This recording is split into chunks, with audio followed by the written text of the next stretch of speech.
Assalamualaikum warahmatullahi wabarakatuh. Hello everyone, my name is Anugrah Sang. My student number is PMM 21000218. In this video, I will explain about standardized tests. In this video, I will explain about the type of standardized tests and how it's interpreted.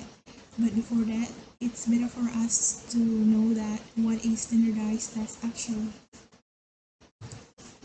So in this slide, there are three major questions that we will talk about. And the first question is, what is standardized test?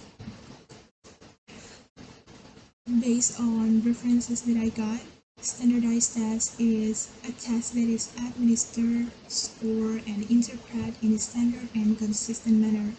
Standardized tests are designed in such a way that the questions, conditions, or procedures and interpretations are consistent. Any test in which the same test is given in the same manner to all test takers and graded in the same manner for everyone is a standardized test. Di sini sudah terdapat definisi dalam bahasa Indonesia. Jadi sederhananya, standardized test atau tes standar merupakan tes yang disusun oleh suatu kelompok ahli atau lembaga ahli, yang mana tes ini diberikan kepada siswa dalam prosedur yang sama dan konsisten, yakni soal-soalnya sama, durasi waktunya sama, dan cara penilaiannya pun sama. Berikutnya adalah jenis dari standardized test. Menurut referensi yang saya dapatkan, standardized test itu dapat dibedakan berdasarkan tujuan dan scores. Yang pertama, jenis tes standar berdasarkan tujuan. Itu ada dua, yakni ada achievement test, tes prestasi, dan aptitude test, tes bakat. Kemudian jenis yang kedua itu dibedakan berdasarkan scores, ada dua, yakni norm referencing test dan criterion referencing test. Norm referencing test intinya adalah tes yang mengacu pada norma, dan criterion referencing test adalah tes yang mengacu pada kriteria tertentu. Untuk yang pertama adalah achievement test. Achievement test atau tes prestasi digunakan untuk mengukur prestasi atau pencapaian hasil belajar siswa pada tujuan pengajaran dalam suatu mata pelajaran atau kurikulum. Gage dan Berliner menjelaskan bahwa jenis tes ini dibuat oleh ahli dalam bidang kurikulum dan dikelola untuk sejumlah besar siswa pada tingkat dan mata pelajaran tertentu. Tes ini menunjukkan seberapa baik siswa, sekolah, atau wilayah tertentu. Salah satu contoh tes prestasi yang kita sudah sangat familiar adalah ujian nasional. Lebih lanjut, tes prestasi dapat digunakan untuk keperluan seleksi dan penempatan, diagnosis, feedback, dan evaluasi program. Tes prestasi akademik juga disajikan memuat ukuran prestasi dalam persentil, usia, tingkat, dan skor standar. Jenis tes yang kedua yakni adalah tes bakat atau aptitude test.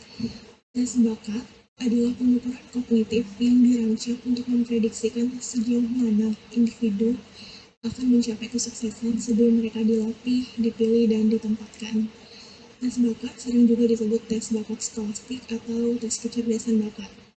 Reliabilitas dari tes bakat cenderung meningkat seiring usia. Tes bakat sering digunakan untuk proses seleksi dan juga penempatan. Ada pun bakat-bakat yang dapat dites seperti bakat menulis, mekanik, seni, musik, dan kreativitas.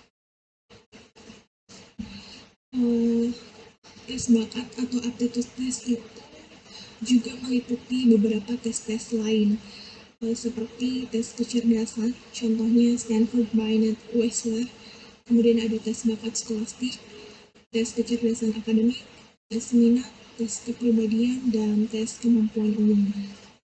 Tes bakat umumnya merupakan tes acuan norma dan memberikan informasi untuk konseling siswa. Di perguruan tinggi, dunia kerja, dan industri, Tes tersebut digunakan untuk seleksi dan juga penempatan. Tes bakat yang sering digunakan adalah tes bakat verbal, matematik, spasial, dan mekanis.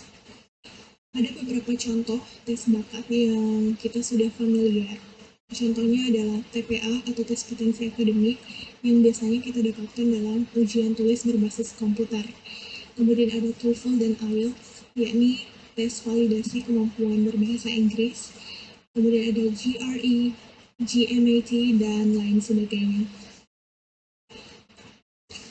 Kemudian untuk pertanyaan yang terakhir, Standardized Test Interpretation. Ini mengarah pada bagaimana sih hasil tes siswa atau orang yang mengambil tes itu dapat ditafsirkan, dapat diinterpretasi. Menurut beberapa referensi yang saya dapatkan, hasil tes dapat ditafsirkan berdasarkan dua cara. Yang pertama, norm reference test. Norm reference interpretations compare a student's score to a range of previously observed performance, usually the performance of other students.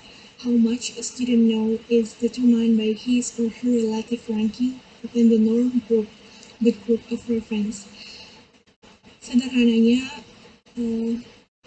hasil tes dapat ditafsirkan menurut norm references. Tes itu adalah hasil tes dibandingkan dengan hasil tes siswa yang lain. Adapun untuk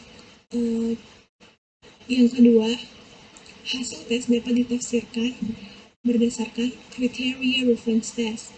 Criterion reference interpretations allow us to compare a student's performance to a well-defined content domain, for example, strengths. Rather than to rank students or compare them to a norm group, student scores tell us their knowledge and performance levels within a particular content area. They provide an absolute interpretation, what a student can and cannot do, and not a comparative interpretation, which is how a student's performance compares to others. Sederhananya, criterion reference test ini merujuk pada hasil tes yang dibandingkan dengan suatu kriteria tertentu. Jadi jika norm reference test itu membandingkan hasil tes dengan hasil tes siswa yang lain, kriterian membandingkan hasil tes dengan suatu kriteria tertentu. Well, that's all for my explanations for standardized tests. I'm sorry for the lesson more, and thank you very much for paying attention. Hopefully we can all get new insights from this video. Thank you. Wassalamualaikum warahmatullahi wabarakatuh.